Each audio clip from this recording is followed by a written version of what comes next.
कला मंच रत्नागिरी ह्या धम्मक्रांती कला मंचाचा वर्धापन दिन आणि डॉक्टर बाबासाहेब आंबेडकर यांची 135वी जयंती असा संयुक्त कार्यक्रम या ठिकाणी आयोजित करण्यात आलेला आहे।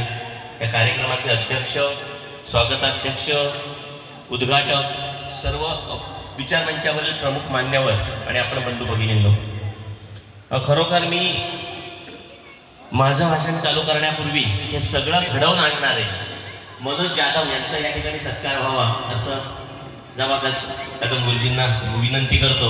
मनोज जाधव, कारण हे सगळं जमवायचं जर आहे ना तर ते एवढं अवघड आहे संपूर्ण रत्नागिरी जिल्ह्यामध्ये। मी मनोज जाधव यांना विनंती करतो की आपण आपला सत्कार या ठिकाणी स्वीकारावा।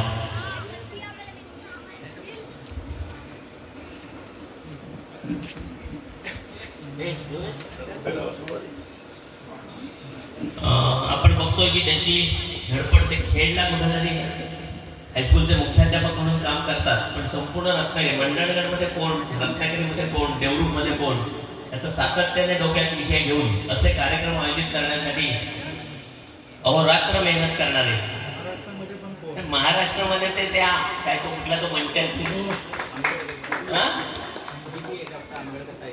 साहित्य विचार मंचाच्या माध्यमातून संपूर्ण महाराष्ट्रातल्या 34 जिल्ह्यांमध्ये ते पोहोचलेले आहेत। अनेक ऑनलाईन संमेलनं, अनेक ऑनलाईन मीटिंग आणि संपूर्ण महाराष्ट्रात त्या माध्यमातून करत असतात। मी खरोखर मनोज जाधव यांच्या या सर्व धडपडीचं मनापासून कौतुक करतो की त्यांनी जिल्ह्यातल्या सर्व कलावंतांना एकत्र करण्यासाठी धम्मक्रांती कला मंच जो स्थापन केलेला आहे हे फार महत्वाचं आहे। कारण आपण आपापल्या वाडीत, आपापल्या गावात, आपापल्या तालुक्यात खूप चांगल्या पद्धतीने परफॉर्म करत असतो, पण ह्या सगळ्यांना एकत्र करून या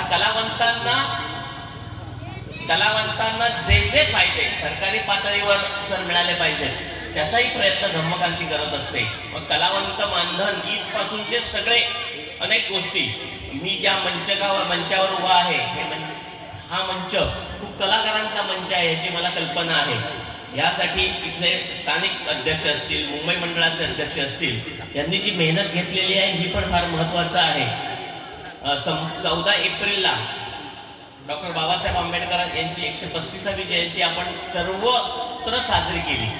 फक्त आपण महाराष्ट्रात नव्हे, फक्त देशात नव्हे, तर मला वाटतं जवळजवळ 250 पेक्षा जास्त देशांमध्ये डॉक्टर बाबासाहेब आंबेडकरांची जयंती साजरी केली जाते। एक कटू वाक्य मी नक्की बोलेन, डॉक्टर बाबासाहेब आंबेडकरांचे विचार समजून घेऊन त्या विचाराप्रमाणे वागूया तरच जयंती साजरी झाली असं मी म्हणेन। डॉक्टर बाबासाहेब आंबेडकरांनी जे विचार आपल्याला दिले ते आपण विसरतोय की काय असं माझं मत झालेलं आहे सध्या। संविधान आम्ही मानत नाही आणि आम्हाला मनुस्मृतीवर आधारित राज्यकारभार करायचा आहे असं रोखठोक म्हणणाऱ्या माणसांच्या बरोबर जर आम्ही जाणार असू तर मग बाबासाहेब आंबेडकरांनी मनुस्मृती कशासाठी जाळली? आम्हाला ते विचार समजले का? आंबेडकरी विचार, डावे विचार, आम्ही सरसकट उजव्या विचारसरणी बरोबर जर जाणार असू आणि त्यांचा उदो करणार असू तर पुन्हा एकदा बाबासाहेबांचे विचार समजून घ्यावे लागतील। हे वर्ष मनुस्मृती दहनाचं काहीतरी मला वाटतं शताब्दी वर्ष आहे।